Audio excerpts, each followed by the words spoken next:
জয়গুরু ইষ্টপ্রাণ দাদা ও মায়েরা, আজ ইষ্ট প্রসঙ্গে আশ্রম সংবাদে এই অমৃতময় তথ্যগুলি জেনে নেব।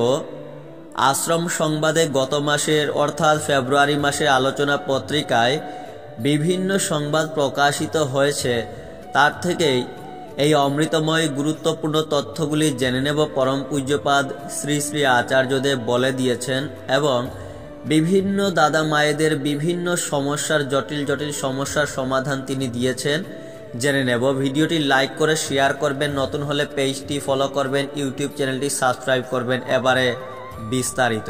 নিত্য অগণিত দাদা ও মায়েরা সৎসঙ্গ দেওঘর আসেন। পরম দয়াল শ্রী শ্রী ঠাকুর জগজ্জননী শ্রী শ্রী বড়মা ও পরম পূজ্যপাদ শ্রী শ্রী বরদার উদ্দেশ্যে প্রণাম জানিয়ে শ্রী শ্রী আচার্যদেবের দর্শন ও সান্নিধ্য লাভ করতে, তাঁর শ্রীমুখ থেকে সমস্যাদির সমাধানী বাণী শুনতে। তাঁর কালজয়ী সমাধানী বাণীগুলি প্রতিটি মানুষের জীবনে চলার পথকে সহজ ও সরল করে তোলে। শ্রী শ্রী আচার্যদেব প্রত্যহ দীর্ঘ সময় ব্যাপী ফিলান্থ্রপি সম্মুখস্থ মণ্ডপে বসে নিত্য অগণিত দর্শনার্থীর মুখোমুখি হন। অগণিত সমস্যা পীড়িত ব্যক্তি তৎসকাশে সমস্যাদি ব্যক্ত করতে পেরে এবং আচার্যদেবের সুস্পষ্ট সমাধানী শুনে কৃতার্থ বোধ করেন। সাম্প্রতিক কয়েকদিনের ঘটনা প্রদত্ত হল। আসামে প্রয়াত নিয়ত কর্মী শ্রীকান্ত কুর্মীর দুই পুত্রকে দেখে আচার্যদেব বললেন, তোদের বাবাকে আমার দাদু চিনতেন, আমার বাবাও চিনতেন, আমিও বিলক্ষণ চিনতাম, কিন্তু তোদের চিনতাম না। এখন একজন চিনিয়ে দিল, তাই চিনলাম। তোদের বাবা পরিচিত হয়েছে ঠাকুরের কাজে ব্যাপৃত থেকে। তোরাও যে কাজেই থাকিস ঠাকুরের কাজের সাথেও যুক্ত থাকিস। এক দম্পতির শিশু পুত্রের আচরণ দেখে আচার্যদেব বললেন, এখন পরিবারগুলো ছোট হওয়ায় মানুষ করার ক্ষেত্রে বাবা মাকে নানান সমস্যার সম্মুখীন হতে হচ্ছে। সন্তান অসামাজিক হয়ে যাচ্ছে। বাবা সারাদিন কাজে ব্যস্ত, হয়তো সন্তান মায়ের সাথে থাকে, মা সংসারের হাজার কাজে ব্যস্ত। এর ফলে পারস্পরিক ক্রিয়ায়ের অভাব ঘটছে। বাবা মা সন্তানকে প্রতিবেশীর বাড়িতে, কখনো বা আত্মীয় স্বজনের বাড়িতে নিয়ে গেলে সেখানে অনেককে দেখে পারস্পরিক ক্রিয়ায়ের মধ্য দিয়ে সন্তান বহু মানুষের সংস্পর্শে গিয়ে সামাজিক হয়ে ওঠার সুযোগ পাবে। কয়েকজন দীক্ষাপত্রের কাজে যুক্ত যুবকের উদ্দেশ্যে আচার্যদেব বললেন, যাদের জীবনে আশা নষ্ট হয়ে গেছে বলে তারা মনে করে, হতাশায় ভুগছে, তাদের পাশে দাঁড়াতে পারবি? চারা গাছের গুড়ায় কাঠি দিয়ে বেঁধে উপরে উঠতে সাহায্য করা হয়, বেড়া দেওয়া হয়। তারপর গাছ উপরের দিকে উঠলে আর বেড়া বা কাঠির দরকার হয় না, বেড়া ও কাঠি সরিয়ে রাখা যায়।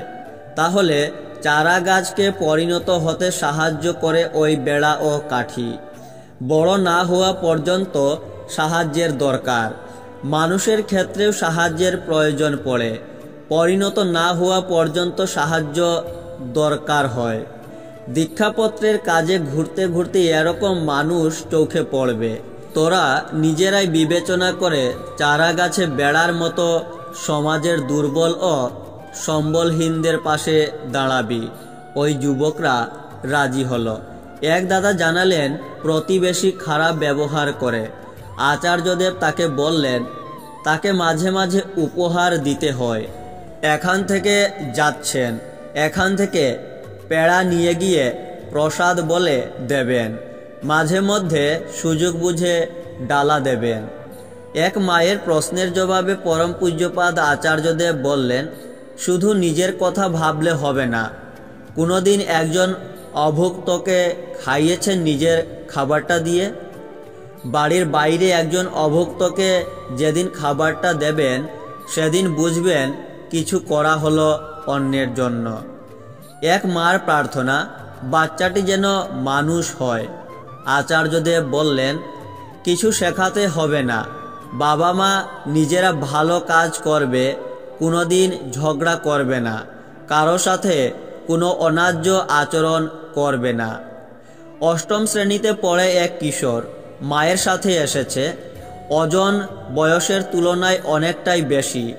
আচার্যদেব তাকে বললেন, খেলাধুলা দৌড়ঝাঁপ করবি। ছেলেটি বলল, মা খেলতে যেতে দেয় না। আচার্যদেব বললেন, মাকে বুঝিয়ে সুঝিয়ে খেলতে চলে যাবি। ছেলেটির মা আচার্যদেবকে বললেন, বাবা, পরিবেশ ভালো নয়। আচার্যদেব বললেন, ছেলে পরিবেশে মিশলেও কয়লা কয়লাই থাকবে, কয়লা কয়লাই থাকবে, সোনা সোনাই থাকবে। তোমরাও এমন কোনো কাজকর্ম করো যা তোমার সন্তানকে আকর্ষণ করে। এক দম্পতি তাদের একমাত্র শিশু বৎসর হবে 7 কি 8 বৎসর, তার সম্বন্ধে অভিযোগ জানালেন। বাচ্চা শুধু মোবাইল ঘাঁটে, পড়াশোনা করে না, আর শুধু খেলে। আচার্যদেব বললেন, খেলাটা কোনো সমস্যা নয়, খেলাধুলা ভালো জিনিস। শিশুটিকে বলবেন, সব সময় মোবাইল দেখলে চোখের ক্ষতি হয়, কিছু সময় দেখলি ব্যাস। শিশুটিকে আচার্যদেব বললেন, তুই কি লিখতে শিখেছিস? শিশুটি বলল, শিখেছি। আচার্যদেব বললেন, যা দেখছিস শিখছিস তা লেখায় প্রকাশ করবি। এখানে যা দেখলি, কিসে এলি, কদিন থাকলি, কোথায় প্রসাদ পেলি, লিখবি এসব। এক মায়ের শিশু সন্তান বয়স হবে 4 থেকে 5 বৎসর, প্রায়ই অসুস্থ থাকে। ওই মায়ের সমস্যা শুনে আচার্যদেব বললেন, থাকতেই পারে, তার জন্য ভালো ডাক্তার দেখাতে হবে, ঘাবড়াবার কিছু নেই। আমার এই বয়স হয়েছে, জন্মের পর থেকেই অসুস্থতা, ছোটকাল থেকে সর্দি কাশিতে ভুগেছি, আর 5টা ছেলের মতো বাইরে দৌড়ঝাঁপ করেছি, খেলাধুলাও করেছি, খোলামেলা জায়গায় ঘুরেছি, কড়া নিয়ম কানুনের মধ্যে থাকিনি।